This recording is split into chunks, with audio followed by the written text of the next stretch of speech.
Welcome back. In this video, we will be going through the action thriller film Death Race. Make sure to subscribe, and let's get started. A prison in the United States holds an angry prisoner. The reason why his eyes are full of murder is because his heart is full of hate. 6 months ago, Jason still had a happy family. His wife beautiful and caring. Looking at the future of the newborn child is full of expectations. But just when his wife was preparing dinner, masked bandits suddenly appeared. When Jason realized that something was wrong, his wife was already dying. The cunning bandits sprayed LSD and fled the scene with great arrogance. When Jason woke up, he found the murder weapon in his hand, and the police coincidentally surrounded the place. In this way, Jason was treated as his wife's murderer and sentenced to 50 years in prison. On Christmas night, Jason was sent to a private prison. The prison is under 24-hour security to prevent prisoners from escaping. The prison is built on the sea. There is only one route in and out, because in this prison, all are the most vicious felons. Everyone's hands are covered with blood. This day, Jason wanted to have a quiet breakfast, but someone wanted to find trouble, not only towards the dinner plate spit, but also insulted his wife. The other party did not know that they had messed with the wrong person this time. After the fight, Jason is brought before Julie, who controls the entire prison and is an uncompromising dictator. In order to turn the inmates into assets, he orchestrates flying car races.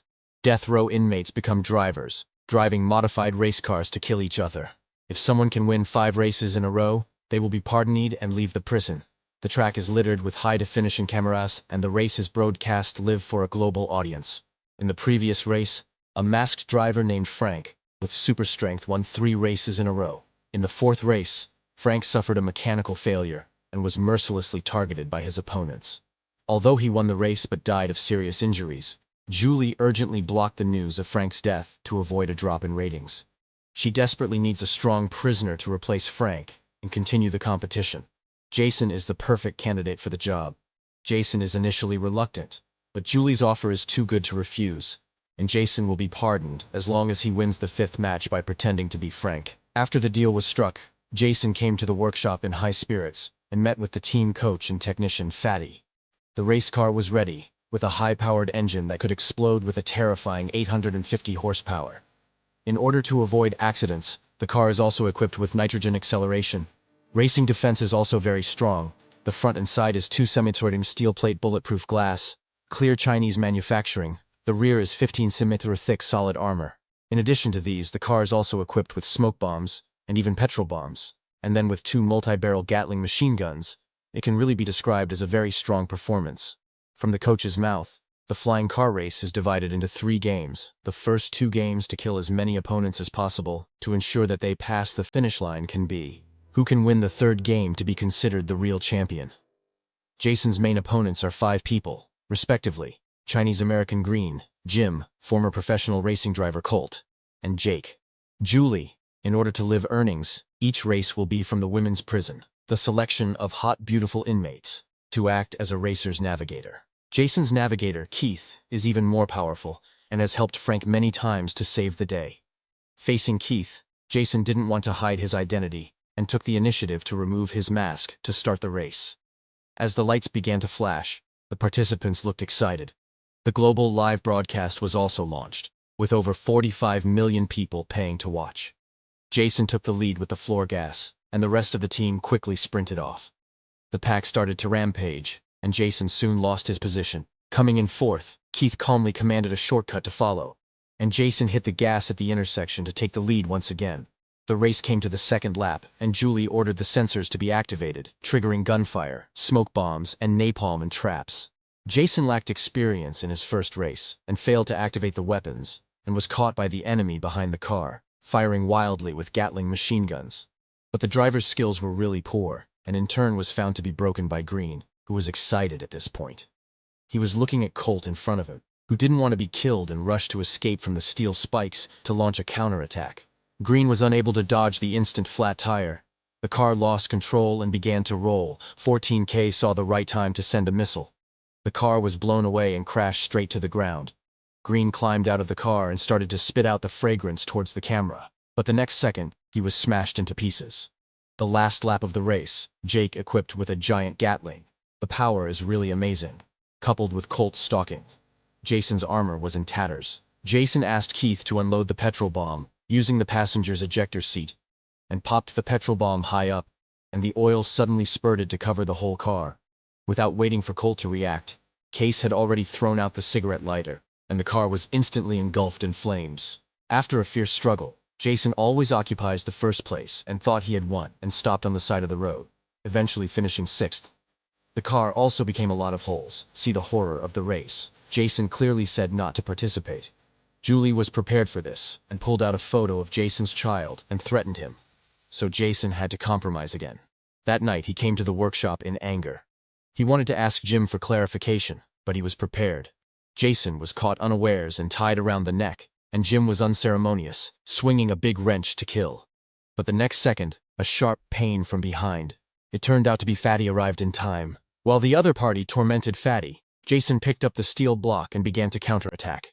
Jim, where is Jason's opponent, can only explain the truth of the murder of his wife. The company's main business is to provide a wide range of products and services to the market. Unfortunately, the prison guards suddenly appeared and electrocuted Jason to save Jim. The second race was held as scheduled, when everyone rushed out of the starting point. Jason, however, does not panic and drives into the abandoned workshop, where he threatens to eject Keith to force out a bigger conspiracy, which turns out that Keith has been undercover for Julie, ordered to lurk around Jason to prevent Jason from winning the race, thus keeping him in prison and bringing Julie greater gains. In return, Julie will sign a decree to release Case. But now, Keith has no choice but to cooperate. No more worries. Jason turns on the nitrous acceleration to return to the track for the race, but he no longer goes for the first place. Instead, he set his sights on Jim, his wife's killer, and he turned his car around and fired on all cylinders. And Jim starts shooting wildly at each other until he presses past the shield to activate the smoke grenade. Jim was blocked from view by the smoke, and dodged and crashed badly. Seeing that Pi Ride High was not killed by the crash, Jason immediately reversed his car and returned.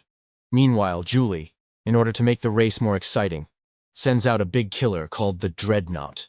The Dreadnought was equipped with heavy firepower and started pouring ammunition on the riders. A time of flames everywhere. Explosion 4. 2 drivers died under the shell. More exaggerated is, the Dreadnought is also equipped with replenishment device. Once the tires were punctured, there was no way to escape. And in the face of the bowl-thick cannon, the 14K could only die of hatred. The two of them are forced to overtake the car and press through the skeleton to activate the trap. In reality, they are ready to kill Jason. It is convenient to plant a bomb on Jason's racing car. Later that night, Jason reaches out to Jake with a super daring plan. The third race soon arrives and Julie is bottomless, so to speak, to stop Jason from winning.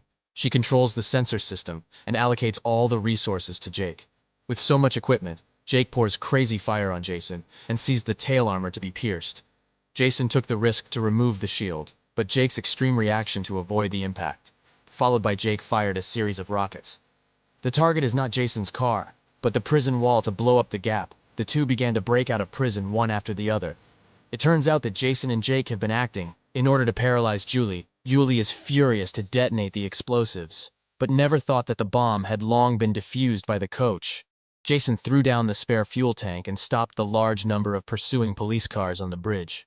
The helicopter in the sky but followed closely. Jason took the initiative to cover Jake, lured the helicopter to the pier, jumped off the car in the night. It turns out that Keith has already got a release order, and will be safe and sound even if he is caught. With Keith's help, Jason and Jake managed to rendezvous. Running away by train, on the other hand, Julie learned 6 months later, Jason and Jake showed up in Mexico and opened an auto repair shop. Keith also drove there shortly after, and Jason not only got his kids back, but also gained friends and a new love. This is the end of the movie. Thanks for watching. Make sure to subscribe and turn on the notification bell so you can get more videos like this.